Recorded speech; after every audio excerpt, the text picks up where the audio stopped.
flip-flopping favourites. Mr. Mac is loaded. We'll have that to Simon Holt. Mr. Mac, the last in under Holly Door, and away they go. And Pearl Spectre in the pink jacket is ridden forward in the early stages of this Bombardier British Hopped Amber Beer Handicap. Pearl Spectre out wide. Mr. Mac is prominent as well with Alverdi towards the inside. And now Harlequin making ground round runners and is going to take over. It's Harlequin that leads the way to Pearl Spectre, Alverdi. Mr. Mac a bit keen. They're followed by Hunter Step right on the inside. Yellow Sleeves of Chiavari is wider, followed by Headley George and 6 till 12, and then Chica Del Dia. And at the back, Waqaas, and the rider looking slightly uncomfortable for a moment there. And Waqaas is still just about the back marker, about 8 lengths behind the leader, which is Harlequin. Harlequin by a length then to Pearl Spectre in second. Chiavari on the outside of Alverdi, and between them Mr. Mac in the green and the sheepskin noseband. Hunter's Step going right round the inside, and they are followed by Headley George. And then further back in the field is 6 till 12 towards the outside, Chica Del Dia, and Waqaas at the rear. Heading now towards the final 2.5 furlongs on the turn for home. Harlequin being taken on again by Pearl Spectre. Chiavari is third, Mr. Mac in fourth, then Alverdi round the inside. Hunter's Step beginning to run on from the back, trying to weave a passage through. It's Harlequin from Pearl Spectre, Mr. Mac. Here's Hunter's Step in behind runners, just trying to squeeze through the early leaders as they race inside the final furlong. Mr. Mac takes it up now with on the inside Hunter's Step trying to go after him, racing up towards the line though. Mr. Mac coming back to winning form here at Lingfield and forges away. Mr. Mac from Hunter's Step in second. For third, Pearl Spectre on the far side of the running on Headley George.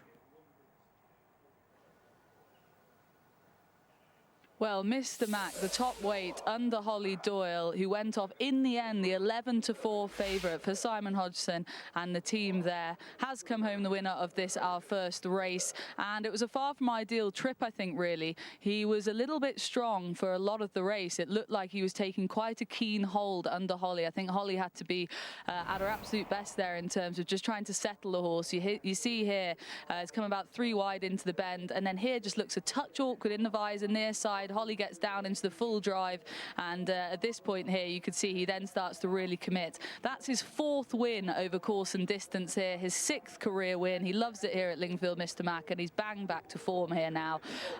We spoke about his falling handicap mark and the fact he loves it here at Lingfield, and the horse that's chased him home is of course the horse that was chasing him home in the betting as well, Hunter's Step, who was a bit of a drifter in the betting and actually got a much better trip than Mr. Mac round for most of the race underneath George Bass, claiming the 7. But then when the gap did appear, there was a couple of traffic problems. I'll be interesting to see the replay again, but he was on the inside the whole way. He settled much better. Here we've got the head on here, and you see Hunter's Step there is about 2 or 3 in from the inside, looking for the gap there.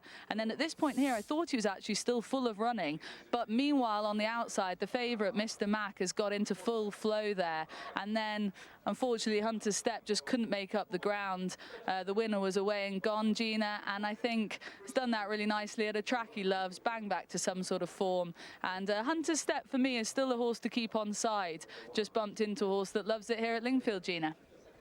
Yeah, he's strung together 2 good efforts now, Hunter's Step, but Mr. Mac had that little break after what seemed to be his run of form coming to an end, and he has gone in again here, proved himself to be a little bit better than the rest of this field. As you say, things didn't work out from in the early part of the race. We're not used to seeing him so prominently, but it was a slow first sectional, nobody really wanting to commit to going on as we thought might be the case. Luckily, Jamie, for Mr. Mac, they then settled into a more standard pace, and he was able to just get a toe into the race, settle in behind the leaders and kick for home in that usual fashion we see here at Lingfield. Our first race of the day was a cancer maker, and that move made by Pierre-Charles Boudon. We talked about the difference between good and great riders is when riders are proactive. Now, this wasn't plan A for Mr. Mac. We normally see him held up out the back and then loop and swoop in the straight, but Holly was aware that the pace wasn't strong and therefore wanted to try and negate that by putting him in a different position to normal, which is why he was a bit